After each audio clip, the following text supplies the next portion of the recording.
नमस्कार, आप देख रहे हैं अमेठी टीवी और मेरा नाम है आदर्श श्रीवास्तव। आज हमारे साथ मौजूद हैं बिहार के औद्योगिक मंत्री श्री समीर कुमार महासेठ। सर, आपका सबसे पहले तो बहुत बहुत स्वागत है अमेठी यूनिवर्सिटी में। सर, मेरा पहला सवाल आपसे ये है कि 2023 में बिहार के इंडस्ट्रीज के क्षेत्र में क्या उन्नति देखने मिलेगी बिहार वासियों को? जितना भी हमारा बिहार में इंडस्ट्रियल एरिया है उसमें मोर देन 60% में हम पूरी तरह इंफ्रास्ट्रक्चर में डेवलप करेंगे। इंफ्रास्ट्रक्चर को डेवलप करने के बाद जो भी ज़मीन जो डेवलप्ड हम किसी उद्योग के लिए देते हैं तो वहाँ का जो एनवायरनमेंट है हर एक जगह के हिसाब से डेवलप होगा। काम करने वाले का एक माने जो काम करने में गुणवत्ता आना चाहिए वो लेकर के जब ऐसे लोग वहाँ काम करेंगे तो निश्चित तौर पे प्रोडक्शन भी गुणवत्तापूर्ण होगा। और जो पहले से था, जो हमारा कोई भी इंडस्ट्रियल एरिया बिहार में बढ़िया था ही नहीं, जो नहीं था हमको एक्सेप्ट करने में कोई दिक्कत नहीं है। लेकिन हमारा टारगेट है कि अगले वर्ष तक, चूँकि अभी 1400 करोड़ से हम डेवलप कर रहे हैं और पैसे की आवश्यकता होगी और फंड की व्यवस्था करके और लगाएंगे। लेकिन जब तक उसका एक बेस, जब तक टीदिंग प्रॉब्लम ऑफ द माने इस तरह के इंडस्ट्रियल एरिया का समाप्त नहीं हो जाएगा तब तक हम आगे नहीं बढ़ सकते हैं। तो मेरा मानना है कि आईटी सेक्टर का भी है, हर एक तरह का जो है हमारा क्लस्टर बन जाए। क्लस्टर में कि नहीं लोग उद्योग खोलने लगे। अभी जैसे पटना सिटी से भी इलेक्ट्रिकल चिप्स के लिए लोग आए थे, अगर हम कर देते हैं तो 100 नई फैक्ट्रियाँ लग जाएगी। गारमेंट्स में 100 फैक्ट्री, उससे ज़्यादा लग जाएगा। 50,000 10,000 लोग काम करेंगे। इस तरह के लेदर क्लस्टर में भी वही बात है। हर एक जगह क्लस्टर के बाद लोग जो बाहर काम करते थे जिस क्षेत्र में, वो कहीं ना कहीं लौटेंगे, आएंगे और हमारे यहाँ उन चीज़ों को जब मिल जाएगा जो बाहर कमा रहे थे उससे ज़्यादा यहाँ कमाने लगेंगे।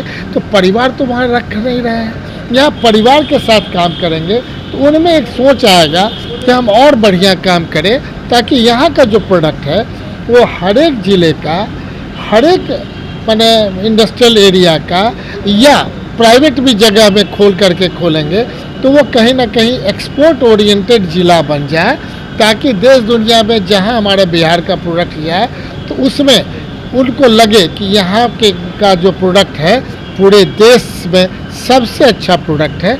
ये हमारा टारगेट है एस्टैब्लिश करने का। सर, जैसा कि आपने कहा कि आप मानते हैं, आपको एक्सेप्ट करने में कोई मतलब नहीं है कि बिहार का इंडस्ट्रियल एरिया उतना डेवलप नहीं है, तो हर चीज़ को डेवलप करने में कुछ चुनौतियों का सामना करना पड़ता है। तो सरकार को इंडस्ट्रीज डेवलप करने में कुछ चुनौतियों का सामना करना पड़ रहा होगा। सर, आप कुछ बताना चाहेंगे क्या चुनौतियों का सामना करना पड़ रहा है बिहार के सरकार? सबसे पहला है कि लोगों का सोच एक तरह का होना चाहिए।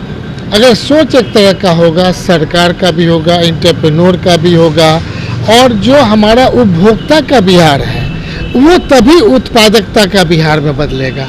अगर हम कहते हैं कि जो उपभोक्ता का बिहार, मतलब हम उपभोक्ता पूरे देश में सबसे ज़्यादा खरीदते हैं, दुकान पे जाते हैं, लेकिन बिहार का प्रोडक्शन देख करके हम पीछे हट जाते हैं और दूसरे जगह का प्रोडक्शन हम यूज़ करते हैं। तो ये मानसिकता को बदलने की आवश्यकता है।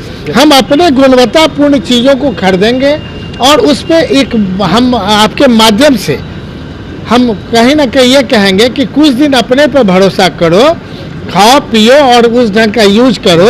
तो नेचुरल है कि जब प्रोडक्टिविटी आप करेंगे और उपभोक्ता का बिहार है ही, वो उत्पादकता का भी बिहार में परिवर्तन हो जाएगा और एक ट्रस्ट बढ़ जाएगा। वो ट्रस्ट के आधार पे और जो फैक्ट्रियाँ खुलेगी उनमें लगेगा। लेकिन जो हमारा बिहार का परसेप्शन और बिहार को मैंने गलत करने के लिए जो देशव्यापी जो चल रहा है, इसकी लड़ाई एमआईटी जैसे संस्थान को लड़नी होगी कि हमारा परसेप्शन ऑफ बिहार कैसे बदले।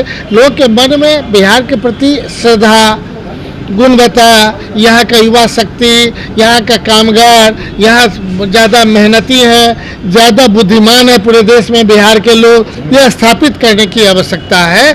हर एक जगह जैसे IAS IPS एलाइट से लेकर के हर एक जगह हमारे बिहार के लोग आगे कैसे बढ़े और वो परसेप्शन बदलेगा, बिहार बदलेगा और बिहार आगे बढ़ेगा तभी देश आगे बढ़ेगा।